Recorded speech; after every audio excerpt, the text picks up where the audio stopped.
নমস্কার দর্শক বন্ধুরা, ঝুমা রান্নাঘরে আপনাদের সবাইকে স্বাগত।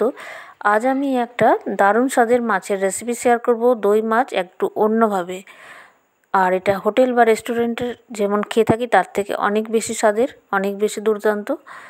তো মাছের প্রথমে নুন হলুদ খুব কম পরিমাণে আমি মাখিয়ে নিচ্ছি। আর এখানে পাকা রুই মাছ হলে ভালো হয়। এইবার একটা মশলা, খুব অল্প একটু জায়ফল, জয়িত্রী, একটা কিংবা দুটো শুকনো লঙ্কা আর গোটা গরম মশলা, দুটো লবঙ্গ, দুটো এলাচ আর দারচিনি একটু গুঁড়ো করে নেব। তো মিক্সার জারের মধ্যে প্রথমে একটু গুঁড়ো করে তারপর একটু শিলের মধ্যে আমি ভালো করে ফাইন করে গুঁড়ো করে নেব। যেহেতু খুব কম মশলা, মিক্সার জারে ভালো করে গুঁড়োটা হবে না, পাউডার তৈরি হবে না, তাই আলাদাভাবে একটু গুঁড়ো করে নিতে হচ্ছে। মশলাটা ভালো করে তৈরি করলে তবেই রান্নার স্বাদটা ভালো হবে।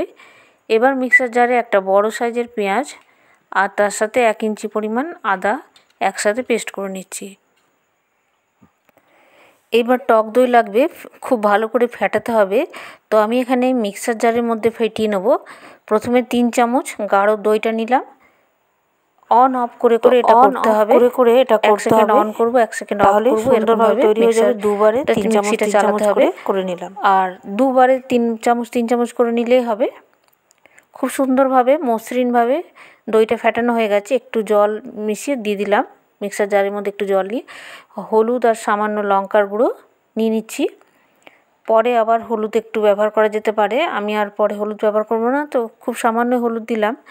আর যে মশলাটা তৈরি করলাম সেটা দিয়ে দিলাম। এবার একটা স্ট্রেনার বা ছাঁকনির মধ্যে এই মিশ্রণটা একটু ছেঁকে নেব। এটা করতে হবে, এটাতে রান্নার স্বাদটা ভালো হবে, গ্রেভিটাও খুব সুন্দর হবে, একদম মসৃণ গ্রেভি তৈরি হবে। তো ভালো করে পুরোটা নিয়ে নিলাম, পুরো লিকুইড পার্টটা আমি হাতের সাহায্যে চেপে চেপে নিয়ে নিলাম।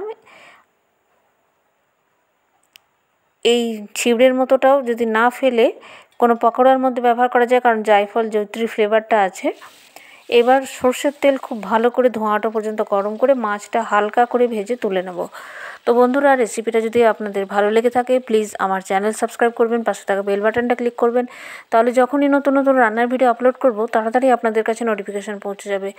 আমি চ্যানেলে একটু নতুন একটু অন্যভাবে রেসিপি দেওয়ার চেষ্টা করে থাকি। তো ওই তেলের মধ্যেই গোলমরিচ আর তেজপাতা ফোড়ন দিয়ে দিলাম, সামান্য চিনি দিলাম। চিনিটা একটু গলে যাবে, একটু লাল হয়ে যাবে, চিনিটা মেল্ট হয়ে, ততক্ষণ অপেক্ষা করব। তারপর এই দইয়ের মিশ্রণটা দিয়ে দেবো। লো থেকে মিডিয়াম টু লো ফ্লেমে এটা করতে হবে।